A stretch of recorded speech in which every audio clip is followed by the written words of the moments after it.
Oh, it was just a dream. These intros not getting any better. One of the most, if not the most important part of any drawing is its values. How well it's shaded. Values provide information about depth, textures, reflections, lighting, composition even. It's key to the success of a piece. Bad values will almost always guarantee poor results. So if you saw last week's coloring guide that I uploaded, painting the values was about like 70% of the whole result. So this week I figured I would give you some exercises that I've used myself to help you improve at it. The same exercise that I often give my students because of how well they work. And oh heck, class is starting, let's go!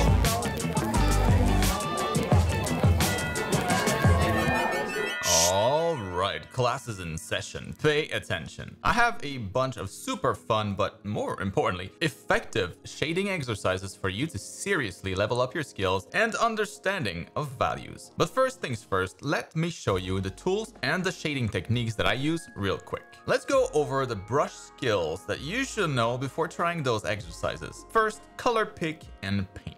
I'll do this literally hundreds of times each time that I work on a new painting. It's simple, it's all about using what's already on the canvas rather than going to the color box each time. For smooth shading, I'll usually try to use a brush that has some level of softness to it. Soft edges, you know? And after laying down two values or colors, I'll color pick the result in the middle and use that as my new color to paint over the transition. And do this again with the in-between values again and again until the shading is as smooth as I want it. The next skill is using the lasso tool selection when shading. I'll also use this very often because it's great to evenly shade a large surface, but also to get harder edges in my shading when needed. With a lasso tool, I'll usually just use a super soft brush to paint in the shading. It's very useful. The next shading tool that I'll use a ton is my custom smudge brush. Pretty straightforward, but I'll use this to soften up hard brush strokes that I don't want. And this one I've actually recently added to my brush pack that you can get for free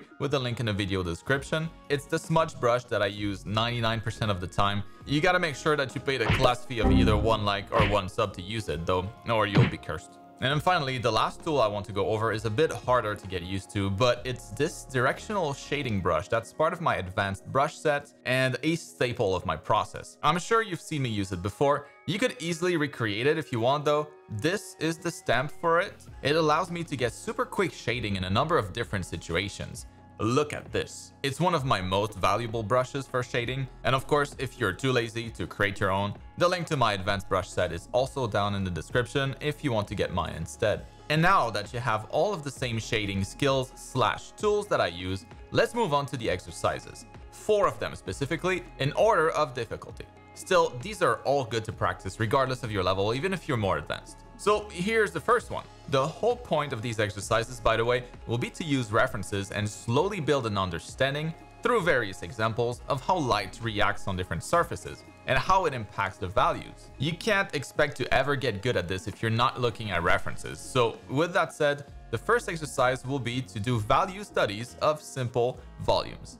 Simple enough. Since we're trying to study values here, it's best to use objects that are white, but you could also just desaturate images that you find online and use those as references. I got a photo pack here from QBrush and I'll share the link in the video description if you wanted to. I get a small kickback to help support the channel if you do get it, so thanks. But yeah, it's full of photos of exactly what I'm talking about here. Try your best to observe what you see and try to recreate it as closely as possible. Digitally or traditionally, it's helpful either way. Kinda like my art program you can learn more about with the link in the video description. Despite the name of the program, Art School for Digital Artists, I have a ton of traditional artists as students too. The program goes over all of the art fundamentals and much more. It's equivalent in content to a Bachelor of Fine Art, but just at a tiny fraction of the price. And it's even cheaper right now until the end of the month, since I just launched the biggest sale of the last 3 years to celebrate reaching 19,000 registered students, which is just insane. As a student, you get access to the school's private Discord too. Check out the link down below, watch the video trailer,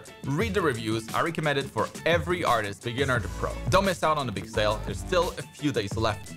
All right, plug over. Let's move on to the second shading exercise. To start this one, we're also going to find a photo reference, but one of volumes that have a lot of hard edges, a lot of sharp corners. Let me show you using the same references as in the first exercise, The idea will be to soften all of these edges, but without using the smudge brush. That's too easy. Here, I'll pick the color right in between those two colors, just like I did at the beginning of the class, and try my best to change this into a soft corner. Color picking the color in between, painting it over the reference until you get a soft volume instead. Basically, adding soft bevels to everything. It's also fun to try this on more intricate references like a car maybe. Like the Tesla Cybertruck is a great candidate for this because it's so blocky. But it could also be a mech, like from Armored Core, if that's more your thing. Just make sure that you first desaturate the image, since we're trying to focus only on one characteristic of colors here, the values. Hue and saturation tend to get in the way of that. But yeah, I can't stress enough how good of an exercise this is. Do it, bro. All right, the third exercise, and we'll start just like we did with the previous one, grabbing one of your studies from the first exercise again, or simply painting over a photo like I'm doing here. It works either way, and the idea will be to slightly or bigly modify the reference using only existing values here. In the previous exercise, we were just softening edges that were already there. Now, the challenge will be to add onto the reference, add to the design. Using the color pick tool, I'll start to carve in or extrude different details using the highlight colors for the highlights in the reference and sourcing the darker colors for its shadows. It's a fun practice since you get to be creative in the process. I actually used to do this a lot when I was a 3D artist as part of my actual design process. I would block in a quick 3D model and then paint over it to figure out the smaller intricacies of the design before committing to 3D. It's super fun and you can really push it if you feel inspired. Even better, it's a fantastic way to learn how values work. At first though, start simple. Maybe just adding some cuts to the reference, maybe adding some small details on the surface before trying bigger, more significant edits. The bigger the edits, the harder it is, obviously. And then finally, the last exercise for this class will be to draw, again using references, the same object, or maybe the same portrait if you're up for the challenge, but under different light setups. This photo pack that I will also link in the video description is a fantastic one for this specific exercise where we have the same head angle under different light sources. This is awesome practice to help develop your understanding of form and how light really affects surfaces, which is what learning values is all about. Once again though, make sure to remove saturation from the references to help yourself focus on the values. And if you happen to know a little bit of 3D, you could also just load up a simple model and change the light source in your scene to get some references, whatever works. Heck, you don't even need to know 3D at all, actually. Just go to the Magic Poser web website and pop in a new volume in there. You can easily move the light around to get something to work off of. With enough experience, you'll also be able to move on from simple objects to full-on characters, posing the mannequin here in the same pose as you're drawing, and using this as the reference to paint in the value and the lighting. With each of these exercises, the control you have over the result increases, and once you're able to do all of it more comfortably, it wouldn't be a stretch at all to expect you to be able to do the same with your characters like I and so many artists do